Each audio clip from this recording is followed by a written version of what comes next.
அவங்க எப்போ வெளியே போனாலும் பிரியாணி வெளியே.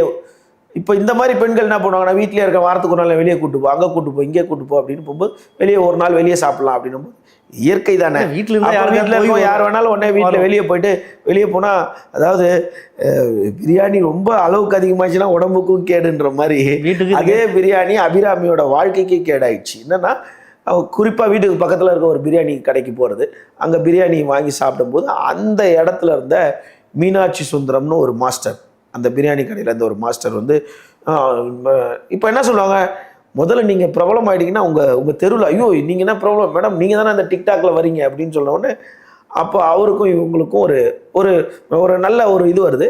கடைசியில் பார்த்தா அவரும் இவங்க கூட சேர்ந்து வீடியோ போட ஆரம்பிச்சிட்டார். இப்போ அபிராமி கூட இப்போ நிறையா ஜென்ஸு பாட்டு பாடின வீடியோலாம் இருக்குது, முகநூலில் இருக்குது, வலைதளங்களில் இருக்குது. ஆனால் அதில் வந்து இவர் வந்து ஜாயிண்ட் ஆகிட்டார். மீனாட்சி சுந்தரம் அந்த பிரியாணி மாஸ்டர் வந்து அவர் வந்து ஜாயிண்ட் ஆகிட்டார் இவங்க கூட சேர்ந்து வீடியோ பண்ணுறது.